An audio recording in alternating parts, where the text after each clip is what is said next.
혈로역정 강의 두 번째 시리즈로 형제들아 우리가 어찌할꼬, 부제로는 하나님의 뜻대로 하는 근심 혹은 영적 각성으로 할 수 있겠습니다.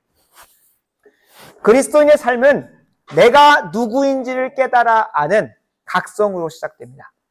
다시 한번 말씀드리겠습니다. 그리스도인의 삶은 내가 누구인지를 깊이 깨달아 아는 각성으로 시작된다는 것입니다. 자신이 누구인지를 깨닫지 못한 사람은 구원의 필요성을 전혀 느낄 수가 없습니다. 자신이 병에 걸렸다는 사실을 안 사람만이 의사를 필요로 하게 되어 있습니다. 예수님께서도 분명히 말씀하셨습니다. 건강한 자에게는 의사가 쓸데없고 병든 자에게라야 쓸데있다고 말씀하셨습니다. 자신의 상태가 어떠한지를 인식하지 못한 사람에게는 예수님이 약속하시는 구원의 복음이 전혀 쓸모없는 것으로 여겨집니다. 그래서 예수님도 복음을 전하러 가실 때마다 자신이 얼마나 비참하고 가난하고 더러운 죄인인지를 각성한 사람들에게 찾아가셨습니다. 다시 한번 말씀드립니다. 예수님도 복음을 전하러 가실 때, 전도하러 가실 때는 자신이 얼마나 비참하고 가난하고 더러운 죄인인지를 각성한 사람들에게 찾아가셨습니다. 흔히들 사회복음, 사회구원자들이 마치 가난한 자들의 하나님이시고 연약한 자들의 하나님이시라고 착각하게 만드는데요. 하나님은 가난한 자, 부한 자 모두의 하나님이십니다. 다만 누구에게 참되게 그 영광을 드러내시고 구원을 베푸십니까? 가난하다고, 연약하다고, 부족하다고 스스로가 깨닫고 하나님 앞에 회개하며 돌아온 자의 하나님이십니다. 가난하다고, 가난한 자들에게 하나님께서 찾아가시는 게 아니에요. 그 심령이 하나님밖에 없는, 하나님만을 갈망하는 심령의 하나님이시고 회개하는 자의 하나님이시지 그냥 가난하니까, 그냥 연약하니까 해주시는 분이 아니십니다. 다시 말씀으로 돌아옵니다. 반대로 어떤 이들도 있었습니까?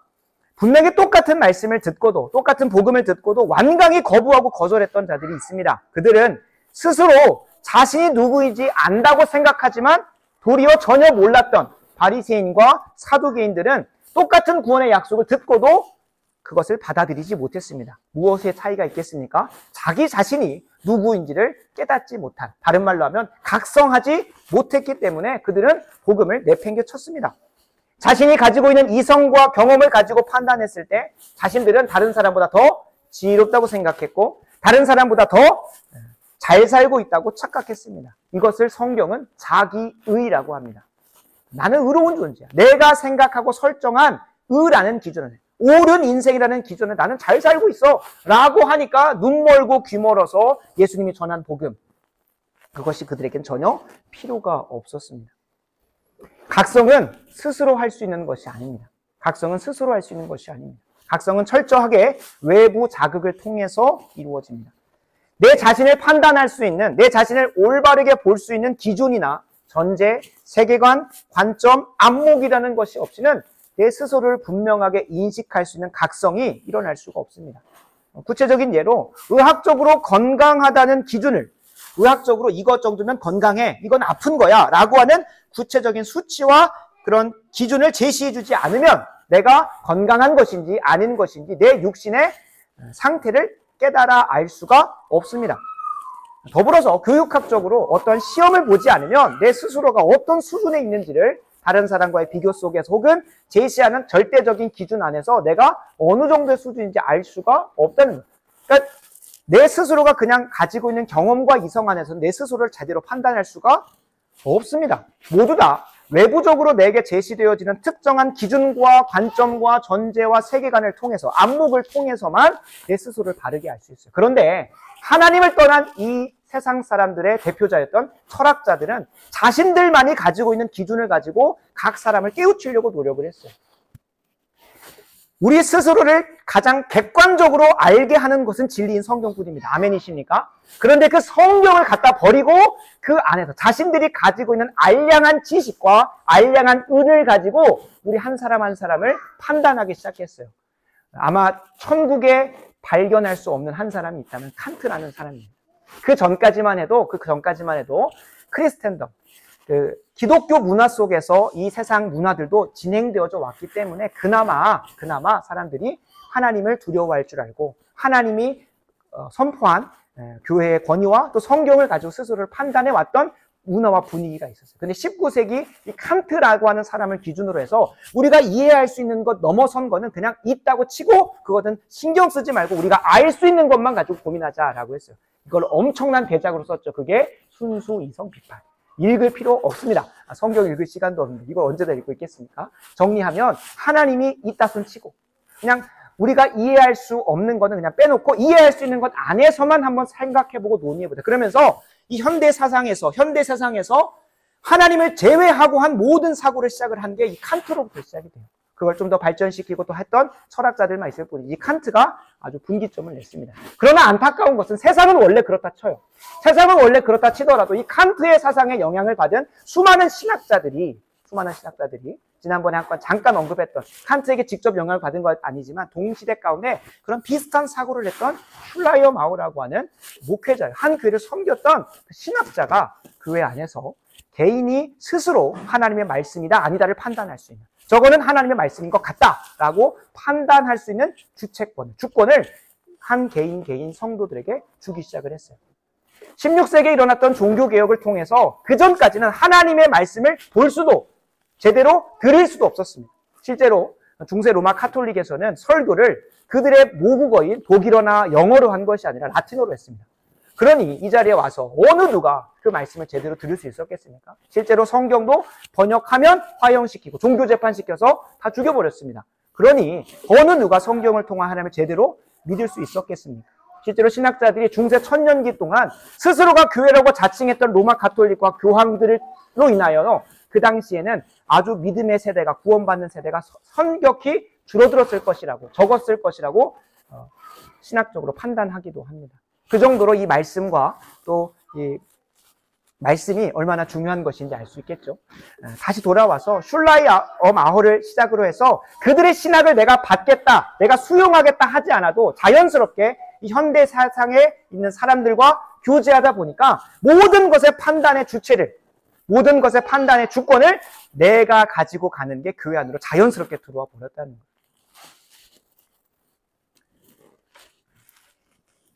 너도 나도 말씀의 최종의 해석권과 판단권을 스스로가 쟁취해버렸다는 거예요.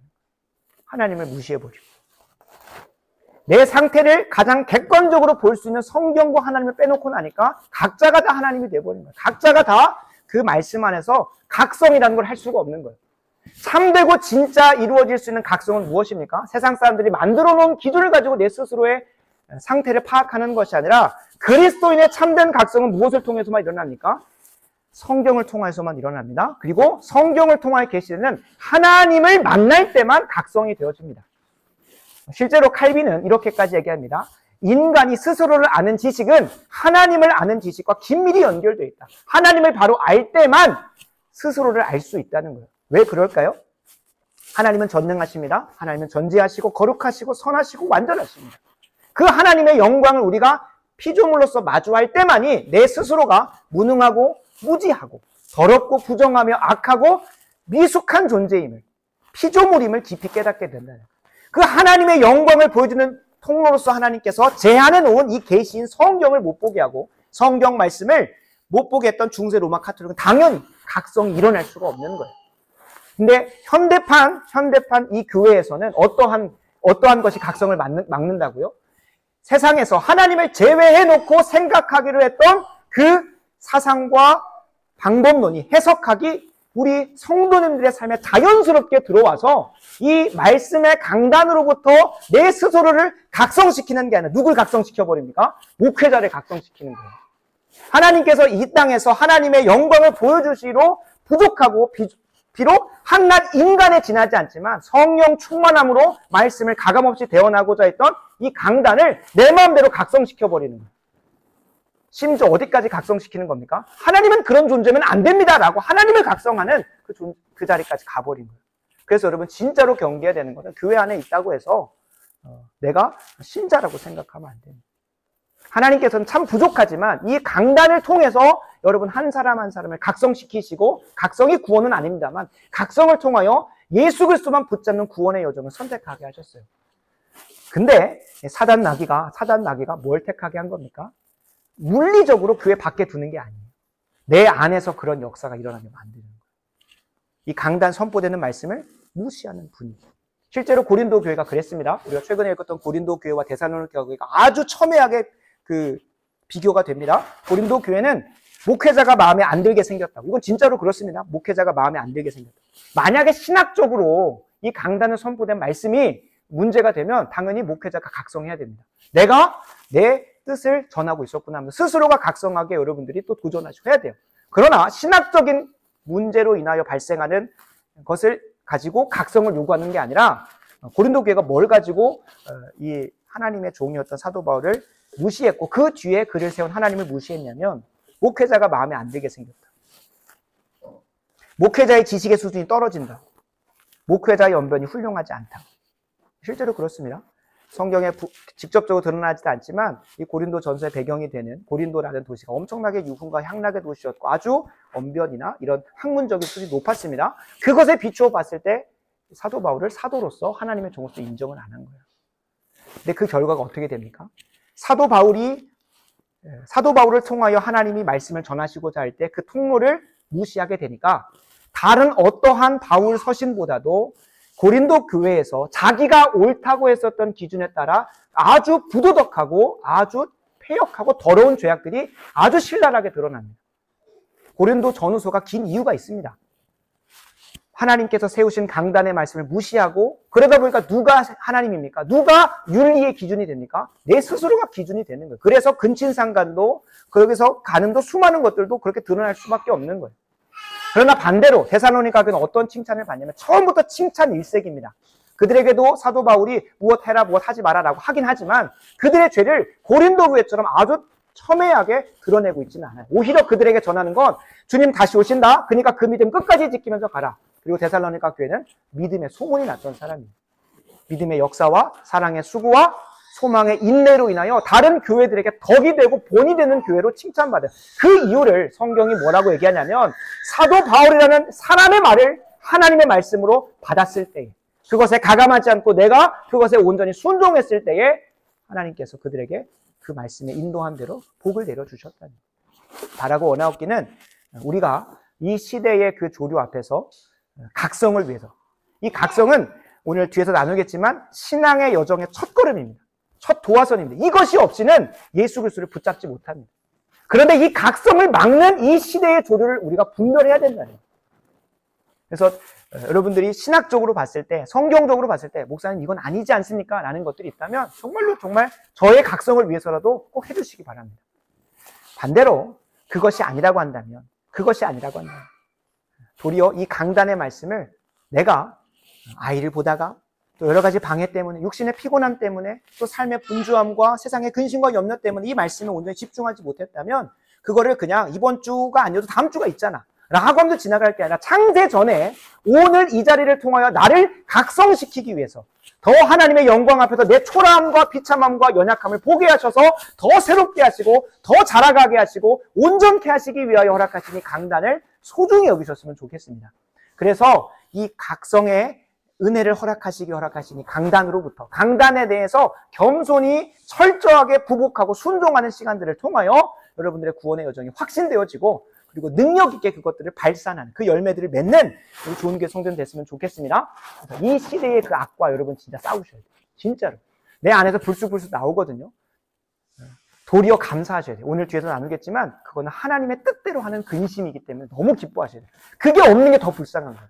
오늘 이 말씀의 강단에 선포되는 것이 내게 찔림이 있고 나를 더 부끄럽게 하고 짜증나게 하는 게 더 기쁜 거예요. 왜냐하면 그것이 세상의 근심이 아니기 때문에 그렇습니다. 세상의 근심은 오늘 뒤에 나누겠지만 사망으로 이끕니다.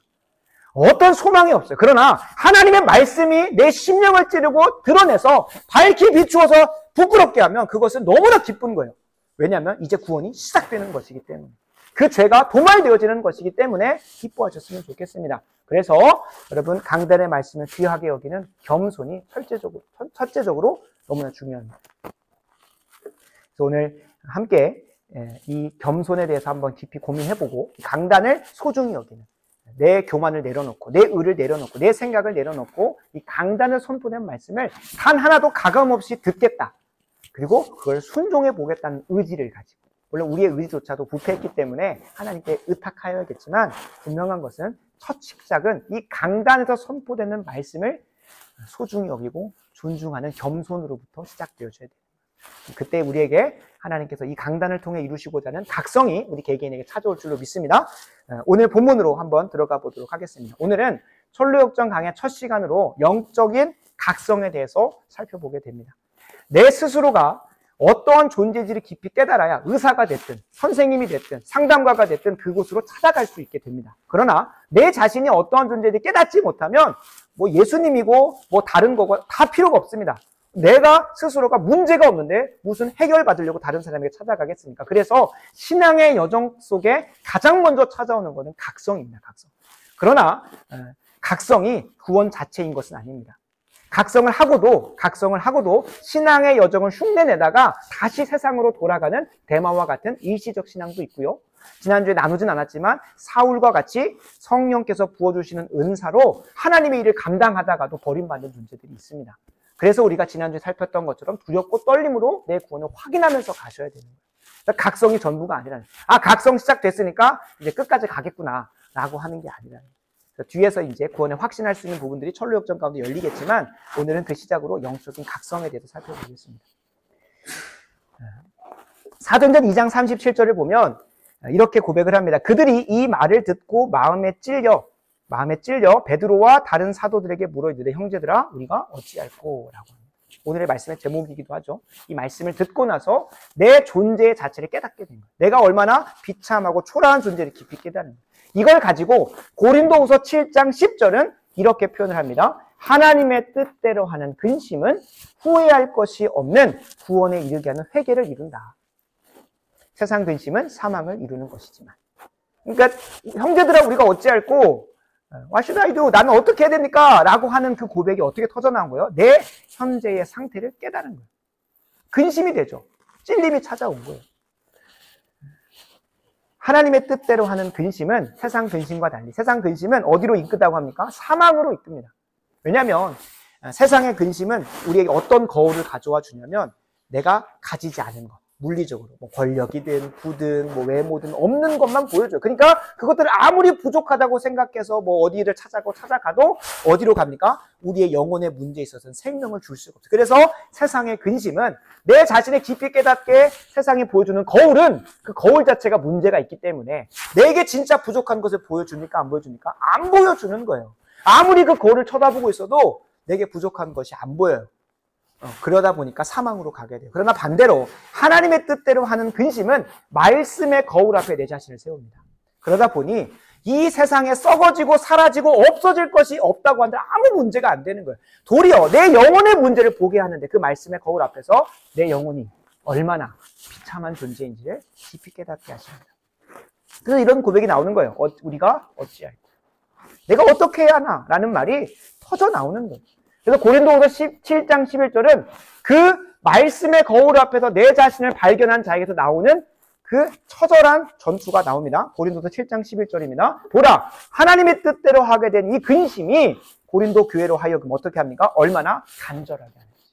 그 구원의 복음을 정말로 소망하게 만들고 얼마나 변증하게 하는지. 얼마나 분하게 하는지, 얼마나 두렵게 하는지, 얼마나 사모하게 하는지, 얼마나 열심히 있게 하는지, 얼마나 벌하게 하였는가? 너희가 그 일에 대해 일체 너희 자신의 깨끗함을 나타냅니다. 이 말씀의 거울을 통하여 우리에게 보게 만드는 우리의 영혼의 초라함과 비참함은 열심을 내게 만든다는 거예요. 내 영혼의 문제를 해결하고자. 여러분 그렇지 않습니까? 누군가가 거울을 보여주면서 우리 얼굴에 뭐가 묻었대요. 그러면은 내 얼굴에 이 더러운 것이 묻었다는 걸 인지하는 순간 누가 뜯어 말리지 않아도 누가 가라고 하지 않아도 자연스럽게 어디로 가게 돼 있습니까? 화장실로 가서 씻게 돼 있다는 거예요. 내 더러운 것을. 물론 이 세상은 정말 어지러운 건 그게 더러운 게 아니야 라고 말해주는 게 이 세상의 어지러움이에요. 실제로 그게 너를 괴롭히고는 죄가 아니야 라고 말해주는 게 이 세상이라서 정말로 어지럽지만 분명한 것은 정상적인 신자라고 한다면 말씀의 거울 앞에서 내 죄가 밝히 드러내질 때 잠깐 근심이 찾아와요. 찔림이 찾아와요. 그래야 누구에게 달려가게 돼 있습니까? 예수 그리스도께로 달려가게 돼 있는 거예요. 구원으로 향하여 달려가게 돼 있는 거예요. 영적인 각성이 일어나지 않는 내 영혼의 지금의 상태가 말씀을 통하여 보여지지 않으면 결국 갈 수가 없는 겁니다. 그러나 반대로 각성이 일어나게 됩니다. 말씀을 통하여 내 영혼의 문제가 발견되어지고 나면 누가 뜯어 말리더라도 가게 돼 있는 거예요. 뜯어 말리게 되더라도 가게 돼 있는 거예요. 세상 사람들이 너는 그 길을 왜 가라고 조롱하고 비난하고 비판할지라도 아니 이게 안 보이냐고 하면서 가게 돼 있는 거예요. 실제로 하나님의 뜻대로 하는 근심은 영적인 각성이고 그 영적 각성은 사도행전에서도 우리가 함께 읽은 본문 2개잖아요. 사도행전에서도 고린도 교회에서도 말씀을 통해서만 이루어집니다. 좀 이따가 이 철로 역정 이 소설의 형식을 가지고 신학적으로 교리적으로 정리할 텐데 말씀을 통해서만 각성이 일어납니다. 그 과정 속에서 여러 가지가 찾아올 수는 있어요. 그 말씀 앞으로 나아가서 내 영혼의 문제를 보게 되는 그 결론까지 결말까지 가기 전에는 수많은 각성을 준비하는 과정들이 있을 수는 있지만 무엇이 됐든 간에 말씀 앞에서 내 영혼의 문제를 발견하지 않았으면 그거는 거짓된 각성일 수도 있다는 거예요. 혹여 그냥 순탄하게 마치 어떤 이제 목사님들은 그렇게 표현하더라고요. 소나기와 같이 와르르 부어지는 은혜를 경험한 사람이 있는가 하면 제 생각에는 이제 모태신앙들을 어떻게든 좀 격려해 주려고 만든 그 예화인 것 같긴 한데 누군가는 막 불 받아가지고 소낙비처럼 내려지는 신앙이 있는가 하면 보슬비와 같이 잔잔하게 있을 수 있습니다. 그러나 그 과정적으로는 다양하게 열려 있어요. 지난주에 나눴던 것처럼 모든 그리스도인들에게 다양성을 하나님께 허락하셨어요. 그러나 누구도 예외 없이 성경이 이야기하는 이 기준을 하나하나씩은 꼭 점검하게 되어 있다는 거예요. 그 중에 하나가 무엇입니까? 영적 각성은 말씀을 통해서만 이루어진다는 거예요. 말씀을 통해서만. 실제로 보겠습니다. 사도행전 2장 37절 그들이 이 말을 듣고 라고 나와요. 이 말을 듣고 형제들아 우리가 어찌할 거로 가요. 그 다음에 고린도후서 7장 8절도 보면 그러므로 내가 편지로 너희를 근심하게 했다라고 사도 바울이 얘기하거든요. 이 편지가 이제 신학자들에 따라 다르지만 고린도 교회에 보낸 사도 바울의 편지는 3개 내지 4개라고 합니다. 그 중에 첫 번째 편지가 고린도 전서고 세 번째 편지가 고린도 후서거든요. 그러니까 그 두 번째 편지를 말하는 건지 첫 번째 편지를 말하는 건지는 알 수 없지만 분명한 것은 그 편지에 얘들아 잘 지내니가 아니었죠. 무엇이었습니까? 그들이 복음 위에 서 있는 성도라고 하는 정체성을 가지고 있지만 죄를 짓고 있어서 오히려 세상만 또 못한 것들을 하고 있는 그 윤리적이고 도덕적이고 죄악된 것들을 고발하죠. 그걸 보내놓고 사도 바울도 마음 가운데 어려움이 있었어요. 저도 얼마나 여러분 마음이 어렵겠습니까? 성도님들에게 좋은 말씀 해드리고 싶죠. 여러분들에게 정말로 위로가 되고 평안이 되는 것들 해주고 싶다. 그러나 그것이 거짓 복음이라면 결코 전해서는 안 되잖아요. 하나님의 말씀을 들을 때에는 기본적으로 히브리서 4장 12절 13절 나오는 것처럼 하나님의 말씀은 살아있고 활력이 있어 우리의 혼과 영과 육을 찔러 쪼개기까지 하니 중요한 거는 하나님의 말씀이 강력하다는 게 아니라 아주 사시미 칼과 같이 우리의 죄악된 것들을 날카롭게 찔러서 우리 마음 가운데 있는 모든 더럽고 추악한 것들을 드러내는 게 말씀의 첫 번째 목적이에요. 근데 그 역할을 제가 감당하지 않으면 어디 가서 우리가 각성을 일으킬 수 있겠습니까? 성경을 볼 때 그렇잖아요. 우리가 매체인 성경 읽기를 하고 큐티를 하고 개인적으로 묵상을 하고 심지어 유튜브에서도 내가 선택해서 듣잖아요. 근데 내가 선택할 수 없는 말씀. 그냥 하나님께서 창세전부터 그냥 주권적으로 제가 성도님들하고 교제는 할 수 있지만 성도님들의 마음에 맞는 상황에 맞는 것들을 전할 수는 있지만 말씀을 변형시키지는 않거든요. 그러니까 찔림이 있는 거예요. 찔림이. 이 사도 바울이 전한 그 편지 안에서 고린도 교회 한 명 한 명의 죄악들을 찔러버립니다. 그걸 통하여 그 말씀을 통하여 영적 각성이 일어나기 시작을 하는 우리가 어떠한 죄 상태에 있는지를 보여주는 거예요. 그래서 이어지는 사도행전 2장 38절에 각성이 일어나게 되고 중요한 건 각성이 목적이 아니에요. 내 스스로의 죄악됨을 깨닫고 끝나면 안 돼요. 거기서 어디로 가야 되냐면 2장 38절을 보겠습니다. 사도행전 2장 38절인데요. 제가 읽어드리겠습니다. 베드로가 이르되 우리가 어찌할꼬 했더니 베드로가 그때 말하는 거예요. 너희가 회개하여 라는 거예요. 우리의 죄악된 상태, 영적인 상태를 깨닫고 나서 베드로가 주는 솔루션은 회개하여라는 거예요. 우리가 함께 읽었던 고린도서 7장 9절도 똑같이 얘기합니다. 내가 지금 기뻐한대요. 너희를 근심하게 했던 걸 기뻐한대요. 근데 왜 기뻐하냐면 그냥 근심하게 한 것을 기뻐하는 게 아니라 도리어 너희가 근심하고 7장 9절입니다. 근심함으로 어디에 이른대요? 회개에 이르렀대요. 회개. 내 영적인 상태를 깨닫고 돌이키는 자리까지 갔기 때문에 사도 바울은 기쁘다는 거예요. 그래서 우리의 각성의 최종 목적지는 회개와 회심이 있습니다. 회개로 가셔야 됩니다.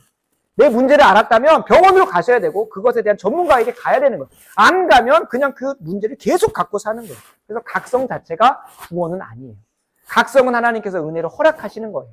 그리고 그 상태에서 이제 하나님께서 우리 마음 가운데 회개함으로 이끄시는 여정이 시작이 되는 거죠. 그래서 각성했다고 구원이 보장된 것이 아닙니다. 자신의 상태를 깨달은 자들은 결국 구원에 이르는 회개의 자리로 나아가야 된다. 내 생각과 내 뜻, 내 지혜와 내 의를 내려놓고 하나님 말씀에 내 인생을 완전히 거는 것. 마치 누가복음에 주님께서 말씀하시죠. 자기를 부인하고 십자가를 지라고 하시면서 그 뒤에 뭐라고 말씀하시냐면 망대를 짓는 자가 계수해 본다는 거예요. 다른 말로 하면 계산해 본다는 거예요.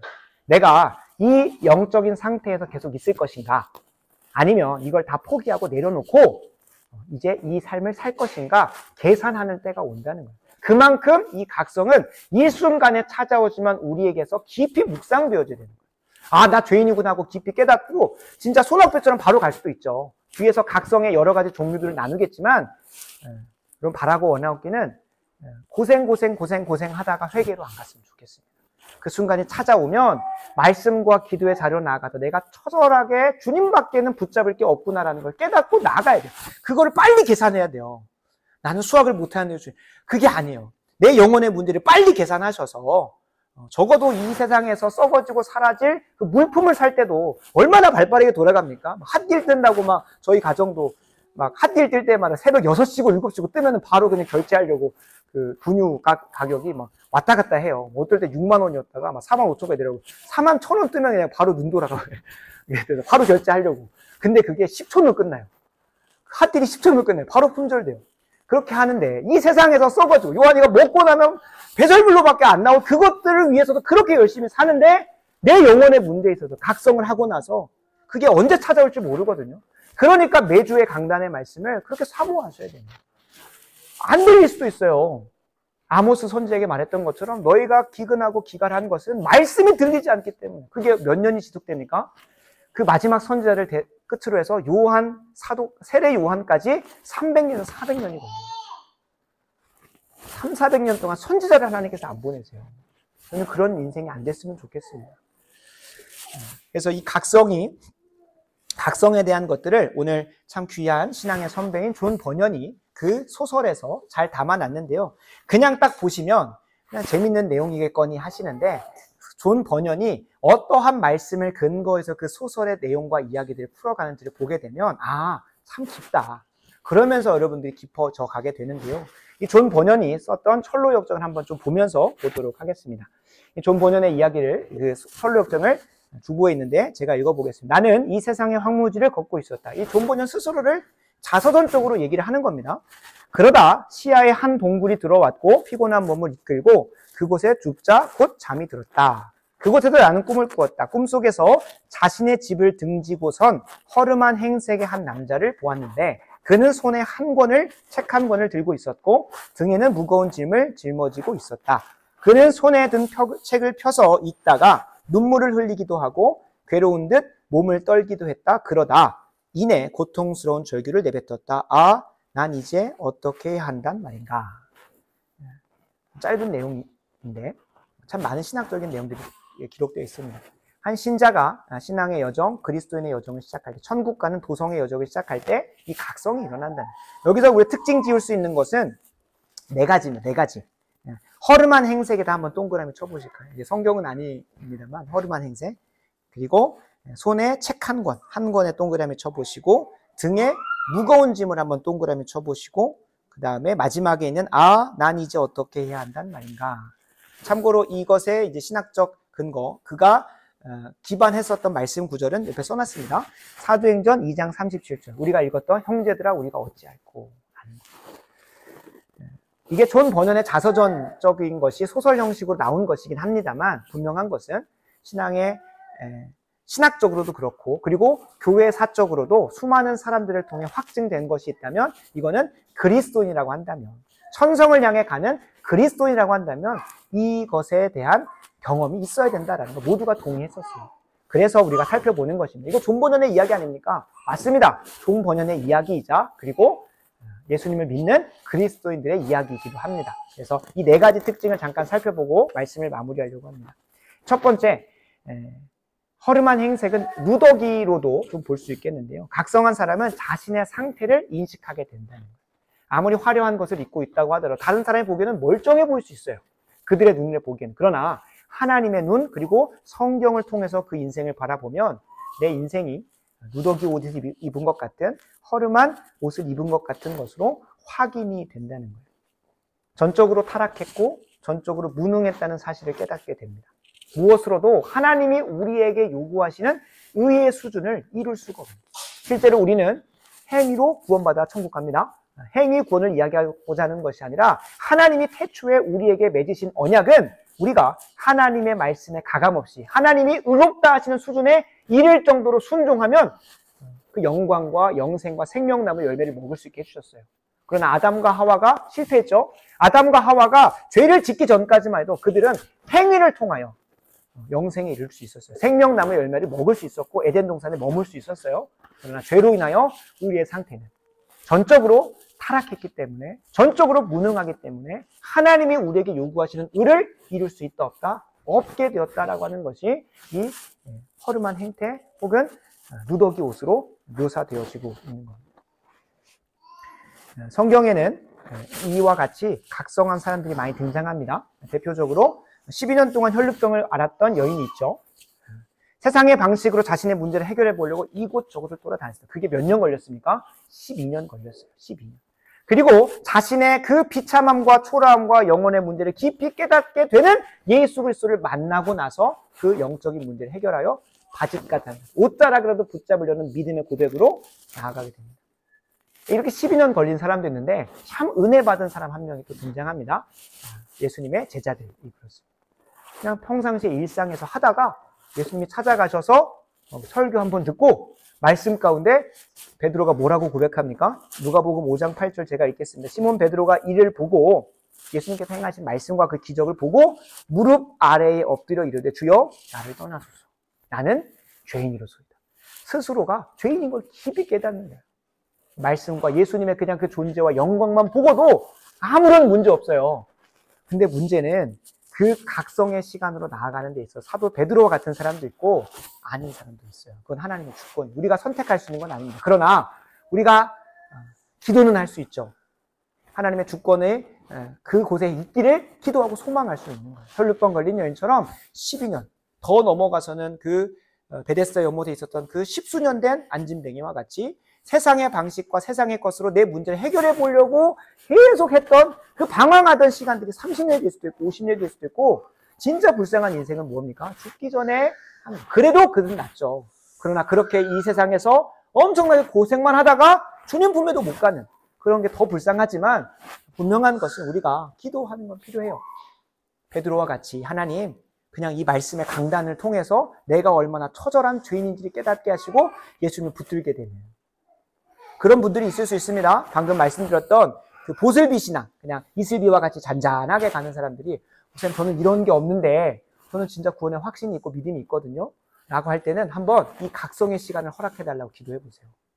그러니까 제가 말하는 거는 이 세상에서 고생하는 게 아니라 이 말씀을 통해서 내가 얼마나 처절한 죄인인지를 깊이 깨닫게 되는 은혜가 세상 고생 안 하고 몸에 고생 안 하고 방황 안 하고 그냥 하나님이 주시는 은혜 가운데 그걸 처절하게 씨름하고 고민할 수 있도록 마치 누구와 같이 그 인생이 온전히 바뀌기 위하여 야곱이 이스라엘 되는 그 철야 기도의 시간과 같이 기도 가운데 말씀 가운데 각성이 일어나게 달라. 이것을 그냥 했겠지고 지나가는 게 아니라 내 가운데 경험되어질 수 있게 달라고 기도하셨으면 좋겠습니다.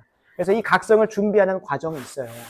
누군가는 환경적으로, 누군가는 개인의 건강의 문제나 물질의 문제 이런 것들을 가지고 내 존재가 얼마나 비참한 존재인지 하나님을 의지하지 않고서는 살 수 없다는 존재인 것을 물리적으로 깨닫게 하시려고 뺑뺑이 돌리고 고생시키는 경우가 있어요.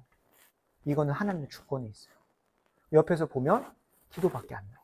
주님 그 어려움의 시간들이 속히 지나가고 각성이 이루어지고 얼른 주님 더 붙잡게 되는 자리로 나아가게 되려고 목회자로서는 하나님의 주권에 있기 때문에 감히 할 수는 없죠. 그러나 분명한 것은 우리가 두 번째로 기억해야 될 것, 한 남자가 뭘 갖고 있었습니까? 손에 책 한 권을 가지고 있었다는 거예요. 어떠한 상황이 됐든 어떤 환경 속에서 하나님께서 각성을 예비하시고 준비시켜 놓든 간에 무조건 자신의 영혼의 상태를 깨달을 수 있는 건 말씀밖에 없다는 거예요. 말씀 안에서 그 영혼이 펴서 있다가 눈물을 흘리고 괴로운 듯 몸을 떨면서 고통스러운 절규로 나아가요. 각성이 일어난 거예요. 책으로 일어나, 성경으로만 일어나요. 왜 그럴까요? 성경만이 이 세상에서 담을 수 없는 하나님을 아는 지식이 담겨져 있기 때문에 그렇습니다. 그러니까 성경 자체를 보면서 우리가 각성하게 되는 이유는 성경을 통해 성경을 가지고 성령 하나님이 어떠한 분이신지를 우리에게 알려주시기 때문에 그 하나님의 존재와 영광 앞에서 내 자신이 얼마나 초라하고 비참한 존재를 깨닫게 됩니다. 물론 많은 분들이 제가 이제 뭐 아내와 이제 처음 만남할 때도 저는 이제 우리 청년들을 위해서 좀 팁을 드리면 소개팅을 할 때 또 만남을 할 때 무조건 뭐 해야 됩니까? 가장 첫 질문은 뭐가 돼야 될까요? 예수님 언제 만났냐가 돼야겠죠. 신앙을 한번 고백해봐라 라는 게 맞죠. 우리는 기본적으로 그게 첫 번째 조건이잖아요. 그래서 그게 많이 부담스러워 하더라고요. 근데 그러면 안 되고 우리가 진짜 그리스도인의 정체성을 가지고 있다면 정말로 먼저 신앙 고백을 물어봐야겠죠. 그래서 많은 분들이 그렇게 물었을 때, 만남 속에서 물었을 때 여러 가지 각성 혹은 회심 혹은 신앙의 시작을 여러 가지로 얘기를 해요. 뭐 찬양을 부르다가 회심을 하게 됐다 라고도 하기도 하고, 찬양 집회나 찬양 때 혹은 뭐 누군가의 간증을 듣다가 나도 저 하나님 믿어보고 싶다 정도를 했다거나, 혹은 많은 경우가 신비적 체험, 뭐 기도회가 됐든 어떤 뭐 성령 집회가 됐든 그런 데서 신비한 걸 봤다는 거예요. 제가 이제 들었던 정말 신비한 체험 중에 하나는 본인이 취사병인데, 이거 정말 제가 제자훈련 할 때 가장 첫 번째 면담할 첫 번째 질문이 신앙의 고백입니다. 언제 회심을 경험했고 그것이 직접적으로가 아니더라도 그렇게 고백하고 있는지 묻기 때문에. 왜냐하면 제자훈련은 예수를 믿기 위해서 하는 게 아니라요.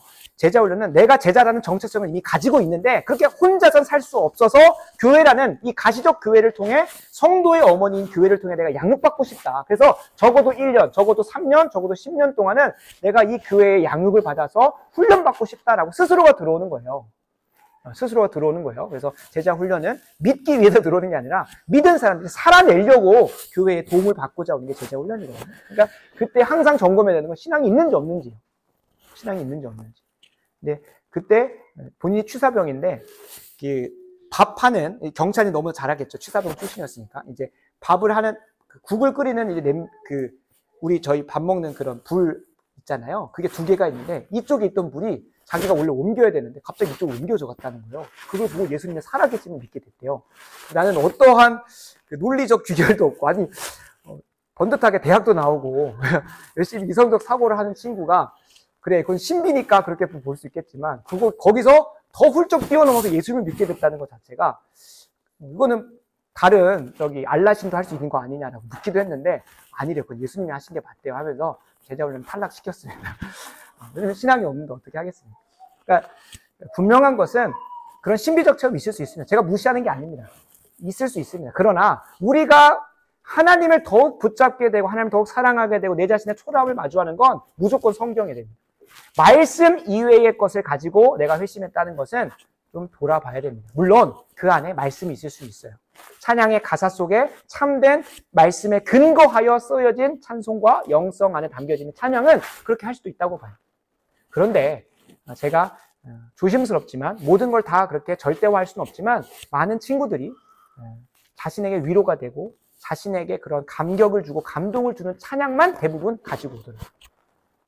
내가 죄인이고 예수 그리스도의 볼을 붙잡아야겠다는 게 없어요. 내 삶의 문제를 잘 담아내고 있는, 내 상황을 잘 담아내고 있는 찬양을 가지고 와서 하기 때문에 제가 철저하게, 우리는 보수적이고 철저하게 아주 세밀하게 구체적으로 성경을 향해서 나아가야 된다는 거예요. 찬양을 통해 예수님을 알고 싶다는 마음이 일어날 수는 있어요. 각성의 과정으로 갈 수는 있지만 그것이 최종적인 결말은 아니어야 된다는 거예요. 그래서 이 찬양을 가지고 내가 각성을 경험하고 회심을 경험했다는 어디만 찾아갑니까? 맨날 찬양 집회만 갑니다. 화요일날이 마커스인가요? 화요일날 예전당 갔다가 수요일날은 본 교회 찬양팀 갔다가 또 목요일날은 마커스 갈까 어느인팀 갈까 고민하고 금요일날은 금요철에 맨날 그런 찬양 집회만 가가지고 그 찬양만 맨날 부르고 있는 거예요. 찬양은 참된 신앙의 고백 안에서 내게 주신 구원에 대한 감격을 고백하는 것이지 내가 주님 만나려고 하는 건 아니에요. 그 가운데 부차적으로 허락하시는 것이 있을 수는 있습니다만 1차적으로 우리의 찬양과 찬송은 하나님이 내게 베푸신 은혜에 대한 감사여야 되는 거예요. 그래서 제가 항상 그래서 속사포로 뽑아내지만 각 순서마다 그 의미를 담아 드리잖아요. 내가 감격받으려고, 내가 감동받으려고, 내 은혜 받으려고 하는 게 아니라 하나님께서 내게 베푸신 죄에 대한 감사로 찬송하겠습니다. 하나님께서 우리에게 주신 예물에 대한 감사로 찬송하고 기도하겠습니다. 라고 하는 거예요. 이 예배 시간만큼은 적어도 그 정도로 방향이 바뀌어야 되는 거예요. 그러니까 찬양 집회만 따라가고 있는 거예요. 찬양 집회만 가는 게 문제가 아니라 거기에서 우리가 진짜로 그 본질이 무엇인지를 봐야 되죠. 신비한 체험으로 회심과 각성을 경험한 사람들 맨날 그 신비한 체험이 있는 집회들만 쫓아다니는 거예요. 오늘은 어떠한 영험하신 분이 오셨다. 어떠한 은사를 가지신 분이 부흥 집회한다더라. 거기만 계속 쫓아다니는 거예요. 그러면 안 돼요. 정말로 나의 죄를 깊이 깨닫게 하시고 그 안에서 예수님만 붙잡게 하는 곳이라면 어디든 가도 되겠지만 그 신비한 체험만 쫓아다니는 것은 상당히 문제가 많습니다. 그래서 정상적인 신자라고 한다면, 진짜 그리스도인이라고 한다면 말씀을 통해서 하나님의 영광을 보고 내 초라함을 봤기 때문에 그걸 자각했기 때문에 계속해서 어디로 가게 돼 있습니까? 말씀과 기도의 자리로 가게 되는 거예요. 정상적인 신자라고 한다면. 정상적인 신자. 한 번씩 어노인팅도 갈 수 있고 마커스도 갈 수 있고 그런 뭐 신유 집회든지 뭐 이런 것들도 저희는 좀 경계합니다. 갈 수 있어요. 갈 수는 있는데 우리가 기본적으로 열심을 품고 다가가야 되는 것은 하나님의 영광을 보여주기로 작정하시고 제안하신 말씀을 깊이 나누는 자리로 그 가운데 가서 내게 위로 주시고 막 평안 주시는 것만이 아니라 내게 찔림이 있고 내게 회개가 있고 회심이 있게 하는 곳으로 나아가서 그걸 가서 기도의 자리에 가서 씨름하는 거예요. 그게 우리가 사모하고 갈망해야 되는 참된 각성자들에게 요구되어지고 맺어지는 열매들이라는 걸 기억할 필요가 있습니다. 세 번째로 우리가 특징 짓는 것은 각성된 죄인은 다른 사람에게는 보이죠. 우리가 오늘 저녁에 영화를 보겠지만 그 주인공이 계속해서 뒤에 짐을 들고 가거든요. 죄짐이에요, 죄짐. 근데 다른 사람은 안 보여요. 다른 사람들은 그 사람이 보기에 너무 멀쩡해요. 육신의 눈으로 멀쩡해요. 그러나 성경을 가지고 하나님의 눈으로, 하나님의 안목으로 그 인생을 보면 너무나 누더기 같은 모습이 보이고 또 한 가지는 죄짐. 뒤에 짐이 안 보이냐고 막 그런 말을 해요. 자기는 짐을 지고 있거든요. 왜냐하면 그 눈이 열렸기 때문에 자기를 억누르고 있는 그 죄짐. 마치 군대 갔다 온 형제들은 알겠지만 그 20kg 군장을 메고 행군을 하고 오면 빨리 끝나서 그걸 벗어버리고 싶잖아요. 마치 죄짐이 그런 겁니다. 나를 억누르고 있어서 이것만 펼쳐지면 좋겠다. 그 죄짐을 벗어버릴 수 있게 만드는 게 누구면 예수 그리스도예요. 그러니까 교회에서 당신들은 죄인입니다 라고 할 때 맞아 나 죄인이지. 그래서 어떻게든 내가 지난날 누구 미워했었고 누구 싫어했었고 사기쳤었고 거짓말했었고 그거 어떻게 생각해. 맞아 나 죄인이긴 하네. 그 정도로 인정하는 수준으로 이 죄짐을 보는 게 아니라요. 이게 나를 억누르고 있어서 이게 나를 완전 좀 이거로 자유로워지고 싶다는 그 정도의 죄짐이에요. 그러면 누구를 더 가치 있고 믿음으로 확 붙들려고 하겠습니까? 이 죄의 짐을 해결해 주시고 가볍게 해주시고 벗어나게 해주시는 예수님을 간절하게 붙들게 돼 있는 거예요. 그러니까 예수님을 내가 대충 여기고 있다. 예수님 뭐 있어도 그만 없어도 그만 정도의 수준으로 신앙생활을 하고 있고 믿고 있다면 이 각성이 없는 거예요. 말씀을 통하여 내가 얼마나 누더기와 같은 인생을 살고 있고 나를 억누르고 있는 이 죄짐이 있다는 것을 모르기 때문에 예수님을 그 정도 수준에서만 잡는 거예요. 내 지병이 정말로 웬만한 동네 의원에서 해결할 수 없다고 하면 어떻게 하겠습니까? 혈류병 걸린 여인처럼 12년 동안이나 모든 돈을 다 탕진해 가면서라도 해결받고 싶어서 쫓아다니잖아요. 그러다가 이제 정말로 이걸 해결해 줄 수 있는 그분이 등장하니까 예수님을 그 인파 속에서도 뭐 하는 거야? 비집고 뚫고 들어가서 내가 그분과 말 한마디 할 수는 없을 것 같으니까 어떻게든 내가 그 예수님 옷자락 붙잡으면 구원받는다가 아니죠. 그 안에 담겨진 게 뭡니까? 믿음인 거예요, 믿음. 내가 예수님으로 인하여 이 죄짐과 이 내 삶의 문제가 해결될 것이라는 믿음을 가지고 그 행위를 했기 때문에 주님께서는 그 여인에게 자유함과 죄짐에서 벗어나는 걸 주신 거죠. 그래서 우리가 이 죄짐을 묵상할 때 맞아, 지난주에 나 이런 죄 지었지. 말씀 더 봐야 되는데, 기도 더 봐야 되는데 그런 죄송한 마음 말고요. 내 삶을 억눌러서 마치 군장을 메고 매일마다 20kg짜리 짐을 질고 간다고 해보세요. 그거를 얼마나 벗고 싶겠습니까? 얼마나 벗고 싶겠어요. 한번 실천적으로도 한번 해보세요. 정말로 무거운 거 그냥 헬스장 가서 이거 가지고 1시간 동안 서 있어. 팔이 부러질 것 같아요. 부러져. 이거를 놓는 순간 얼마나 자유하게 됩니까? 이게 진짜 일반적인 삶 속에서도 하나님의 진리를 또 상상해보고 묵상해 볼 수 있는 게 있기는 해요. 그렇게. 일반 은총적인 삶 속에서도. 그러나 성경이 가르쳐주지 않으면 그걸 못 깨닫게 되겠지만 분명한 것은 우리의 그 죄짐이 나를 억누르고 있다는 걸 깨닫게 돼요. 그 각성의 상황에서. 그래서 바라고 원하옵기는 하나님의 말씀, 제가 서론에서 그렇게 강조한 이유가 있습니다. 이 강단의 말씀이 그냥 내가 듣고 싶은 거, 믿고 싶은 거, 바라고 싶은 것만 선택해서 가면 하나님께서 진짜 우리에게 주시고자 하는 죄짐을 인식하게 하고 내가 얼마나 허름한 상태에 있는지를, 누더기 옷을 입고 있는지를 계속 몰라요. 10수년을 다니고 죽을 때까지도 모르다가 갈 수도 있다니까요. 내가 얼마나 비참한 존재고 죄짐이 나를 억누르고 있었는지, 그리고 예수 그리스도가 그거를 해결해 줄 수 있는 분인지를 깊이 깨달아야 됩니다. 마지막으로 그래서 이 강단의 말씀은 크게 3가지 기능이 있는데요. 이게 율법의 3가지 기능이라고도 합니다. 칼빈이 잘 정리를 해놨습니다. 첫 번째 기능은, 이 강단의 말씀은 우리가 스스로는 해결할 수 없는 죄 가운데 있다는 사실을 깊이 깨닫게 해요. 히브리서 4장 12절 13절 말씀드렸습니다. 하나님의 말씀은 살아있고 활력이 있어서 좌우의 날선 어떤 검보다도 예리하여 혼과 영과 및 관절과 골수를 찔러 쪼개기까지 하여, 중요한 건 마음의 생각과 뜻을 판단해 주셔서 우리 안에 있는 더럽고 추악한 것을 드러내 주세요. 그게 첫 번째 기능이에요. 그게 첫 번째 기능이에요. 그 찔림이 이 말씀 가운데 없다. 그러면 진짜 불쌍한 거예요. 왜냐면 말씀의 기능은 우리에게 위로 주시고 평안 주시고 안식을 약속하시고 소망을 주시는 것은 둘째, 셋째예요. 첫 번째는 우리가 얼마나 죄인인지를 깊이 깨닫게 하는 게 이 말씀의 첫 번째 역할이에요. 그리고 두 번째, 어디로 가게 되겠습니까? 이제 우리가 위로와 평안과 참된 안식을 누릴 수 있는 예수 그리스도를 붙잡게 해요. 그래서 야고보서에 보면 율법을 뭐라고 설명하냐면 우리를 자유롭게 하는 율법이라 그래요. 아니, 어떻게 율법을, 여러분 말씀 읽다 보면, 십계명 읽다 보면 내 죄만 까발려지는데 그게 무슨 나를 자유롭게 합니까? 나를 더 죄책감 갖게 하고 나를 더 내가 얼마나 죄인인지 깊이 깨닫게 해요. 근데 그게 무슨 자유롭게 하는 율법이겠어요? 그러나 야고보 사도는 그것을 자유롭게 하는 율법이라고 성경에 기록해놨어요. 왜 그럴까요? 이 율법을 통해서 이 율법이 초등교사가 돼서 우리를 어디께 인도할까요? 예수 그리스도께로 인도하기 때문에 그래요. 나에게는 소망이 없고 나에게는 문제밖에 없다. 이걸 해결할 수 있는 예수밖에 없다. 예수께로 가는 거예요. 세 번째 율법은, 세 번째 방법은 우리가 굳이 다룰 건 아니지만 어떻게 하면 나에게 구원을 주신 여호와의 영광을 위해서 살 수 있을까를 가르쳐주는 게 율법의 마지막이죠. 그래서 주님께서 말씀하시죠. 나를 사랑하는 자는 내 계명을 지킬 것이에요. 하나님에 대한 사랑을 표현하는 유일한 방법은 말씀에 순종하는 거예요. 말씀에 순종하는 거예요. 그래서 이제 이전에는, 내가 예수님을 만나기 전에는 율법이 나를 억죄이고 얽매이고 하는 것이었지만 반대로 이제는 하나님을 사랑하는 도구가 되어버리는 거예요. 예수님 만나고 난. 율법의 3가지 기능을 말씀을 드렸습니다. 그래서 이 말씀 가운데 위로와 평안과 안심과 소망이 없는 건 아니에요.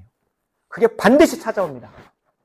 그러나 가장 먼저 있어야 되는 건 애통함이고 절규이고 한탄이고 절망이 찾아오셔야 돼요. 그래서 4번째는 이 절규가 찾아온다는 거예요. 형제들아 내가 어찌할꼬 라고 하는 이 절망과 절규가 각성한 자들에게는 찾아온다는, 이런 고백이 나온다는 거예요. 그러나 그 절망과 절규가 누구를 만나기까지는, 이 문제로부터 해결해 주시는 예수님을 만나기 전까지는 애통할 수밖에 없어요. 그래서 주님께서도 말씀하시죠. 애통하는 자에게는 복이 있나니, 어떤 복이 있다옵니까? 그가 위로를 받을 것이에요. 그러니까 말씀 가운데 위로가 찾아옵니다. 그러나 그 위로는 여러분 잘 될 겁니다. 하나님 여러분 책임지십니다. 하나님 여러분 사랑하십니다. 그게 아닌 건 아니에요. 거기에서 참된 위로가 안 가는 건 아니지만, 그러나 하나님께서 궁극적으로 우리에게 약속하시는 위로는 무엇이냐면 애통하는 자. 무엇 때문에 애통하는 겁니까? 내 죄짐 때문에 애통하는 자에게 복이 있대요. 그것을 인식하고 그걸 애통해야 하고 절규하고 하나님께 씨름하고 좋은 번영과 같이 우울증에 걸릴 정도로 하나님 앞에서 씨름하는 자에게는 하나님께서 복을 주시다. 어떤 복을 주십니까? 진짜 위로를 주시는 거예요. 한 날 한 주간 그냥 감정의 그런 것으로 찾아오는 위로 정도가 아니라 그냥 그 삶이 완전히 참된 위로를 경험한다는 겁니다. 그래서 바라고 원하옵기는 오늘 이 하나님의 뜻대로 하는 이 근심을 깊이 묵상해 보시고 내 삶 가운데 이 4가지 특징이 드러나고 있는가? 나는 나 자신에 대해서 초라함을 경험했는가? 내 죄짐을 발견했는가? 예수 그리스도만이 나의 구원이 되신다는 것을 깊이 깨닫고 말씀 가운데서 발견했는가? 찬양이 신비적인 체험이 간증이 아니라 정말로 그 말씀 안에서 발견했는가, 그들을 점검하셔서 바라고 원하옵기는 주님께서 우리를 애통하게 하실 때는요, 그냥 고통 주시려고 주시는 게 아니라요, 참 위로가 되셨으면 좋겠는데, 우리에게 애통하게 하시는 이유는 그 끝에 위로가 있기 때문에 그렇습니다. 우리에게 고난을 주시는 이유는 우리에게 부활의 소망과 영생과 그 복을 주시기 위함이에요. 저는 우리 좋은교회 성도님들이 이제 그 헌금 거기에도 기도 제목을 써주시고 상황을 나눠주시는데 참 기도가 나올 수밖에 없는 제목들이 참 많습니다. 그러나 하나님께서 이 고통과 애통과 어려움들 시간도 허락하시는 이유는 분명히 하나님께서 우리 그곳에 두려고 하신 게 아니라는 거예요. 애통하게 하시고 그 끝에 이미 위로를 설정해 놓으시고 애통케 하신다는 것을 우리가 기억하셨으면 좋겠어요. 말씀을 마무리합니다. 각성을 위해서 여러분 기도하시기 바랍니다. 말씀을 듣고도 어떠한 찔림과 근심이 일어나지 않은 내 영혼의 상태를 위해서 여러분 기도하시기 바랍니다. 성경에 기록되었고 그리고 교회사가 증언하여 확증되어 있습니다. 이 사실을 우리가 피해갈 수가 없어요. 이건 존 버년의 이야기잖아요가 아닙니다. 다시 한번 말씀드립니다. 교회사에서 수많은 사람들을 통해 확증됐습니다. 이것이 성경은 아닙니다. 그러나 우리에게 더 와닿을 수 있도록 하나님께서 주신 천상의 선물입니다. 이것들을 깊이 묵상하시는 시간들을 통하여 내 영혼의 비참함을 깨닫는 각성이 찾아올 수 있도록 기도하시기 바랍니다. 이미 각성을 경험한 사람도 안심해서는 안 됩니다. 우리의 구원은 두렵고 떨림으로 끝까지 이루어가야 돼요. 사도 바울도 이렇게 고백해요. 빌립보서 3장 13절 14절 제가 읽어드리겠습니다. 형제들아, 나는 아직 내가 잡은 줄로 여기지 아니하고 오직 한 일, 즉 뒤에 있는 것은 잊어버려요. 지금까지 경험했던 것들은 다 하나님의 은혜를 다 까먹겠다는 게 아니라 지금까지도 하나님께서 능력 있게 하셨던 것처럼 앞으로 앞에 있는 것을 잡으려고 표대를 향하여 그리스도 예수 안에서 하나님이 위에서 부르신 부름의 상을 내려 달려간다라고 이미 잡았어요. 이미 각성했어요. 이미 그걸 경험했어요. 그럼에도 불구하고 더 나은 은혜, 더 하나님의 그 참된 영광을 맛보려고 말씀을 보고 기도를 하고 각성이 계속 일어났어요. 각성은 한 번 일어나고 끝나는 게 아니에요. 반복적으로 일어나야 돼요. 왜냐하면 우리는 이 땅에 머무는 한 예수님하고 완전히 똑같아질 수 없기 때문에 그래요. 하나님의 영광을 완벽하게 이룰 수 없기 때문에 그래요. 그래서 하나님은 매 주마다 하나님의 자녀들 이 자리로 부르셔서 각성케 하시기 위해 이 강단을 세우셨고 이 강단을 통하여 내가 얼마나 예수님과 하나님 없이는 살 수 없는 존재인지 깊이 깨닫게 하시는 거예요. 그래서 예배를 드리고 나면 목사님 오늘 은혜 받았습니다가 아니에요. 예수님을 더 붙잡게 됐습니다. 예수님밖에 소망이 없다는 걸 깊이 깨닫게 됐습니다. 이 자리에서 예수님이 선포되지 않더라도 이 자리 가운데 구체적으로 예수님이 여러분이 십자가 죽으셨습니다라가 선포되지 않더라도 우리는 이미 답을 알고 있어요. 이 자리 가운데 선포되는 그대로 살 수 있는 영혼은 단 한 영혼도 없다. 오직 예수님을 붙들어서 예수님과 연합한 자에게서만이 그것들이 드러날 수 있다는 걸 알기 때문에 이제 내가 더 붙잡아야 되는 예수님밖에 없구나. 하나님을 더 사랑해야겠구나. 성령 충만을 더 사모하면서 기도의 자리를 세워가야겠구나. 자연스럽게 나오는 거죠. 그 여정 속에서 자연스럽게 우리의 삶에 드러나는 하나님의 영광이 세상 사람들로 하여금 주님께로 돌아오게 하는 그 은혜. 그래서 여러분 이 각성이 계속됐으면 좋겠습니다. 그리고 이 각성이 그냥 내가 원할 때 찾아오는 게 아니에요. 여러분 드래곤볼도 손오공이 각성하고 싶을 때 각성한 거 아니에요. 초사이언 1, 2, 3, 4 뭐 그때까지 계속 가면서 오지턴이 뭐냐면서 계속 가는 것도 본인이 원할 때 하지 않아요. 근데 언제 각성합니까? 그가 근심이 찾아올 때 각성합니다. 해결할 수 없는 적군들이 등장해서 어떻게든 씨름하고 수련하고 훈련하면서. 근데 그거는 완전히 반성경적입니다. 왜냐하면 드래곤볼은 각성하면 각성할수록 내가 신이고 나 혼자 살 수 있다는 존재로 각성해 가지만 우리는 어디로 가야 되는 거예요? 처절하게 더 비참하고 초라한 존재를 깨닫고 가야 되기 때문에 그래서 드래곤볼 보여주면 되겠습니까? 안 되겠습니까? 안 됩니다. 세상의 애니메이션은 분별하셔야 돼요. 반대로 철로의 업적을 보여주셔서 내가 얼마나 처절한 죄인지를 깊이 깨닫게 하시길 바랍니다. 실제로 말씀을 마무리하면서 사도행전 2장 40절을 한번 보시면 그 각성이 일어나고 나서 그냥 바로 예수님 믿지 않아요. 사도행전 2장 40절을 제가 읽어드리겠습니다. 또 여러 말로 확증하여 권하여 이릅니다. 또 여러 말로 그 자리에서 일어난 사람이 있어요. 그리고 그 결과로 41절에 보면 신도 예수, 여기서 신도라고 하는 건 하나님이 믿는 자라고 정의하셨기 때문에 믿는 사람인 거예요. 회심한 자들인 거예요. 그 속에 3천이나 더하는데 그 전에 뭐가 있다는 거예요. 여러 말로 확증한다는 거예요. 아니 그럼 이거는요 하면서 엄청나게 베드로의 설교 이후에 그 교제가 있다는 거예요. 그래서 그 이후에도 어디로 갑니까? 2장 42절, 33절 이어진 데 보면 사도의 가르침을 받아 하나님 말씀을 받아서 교제하고 떡을 떼고 기도하기를 전념해서 본인의 회심의 여정들을 계속 이루어가는 거예요. 이 각성은 시작이에요, 시작. 이게 구원의 끝이 아니에요. 이 각성을 시작으로 하나님 앞에서 여러 말로 확증하고 말씀을 보면서 계속 확증하고 나는 이 자리 가운데 있는 거 확증하고 뭐 하는 거예요? 그제서야 비로소 예수님을 믿습니다 라고까지 나아가야 되는 거예요.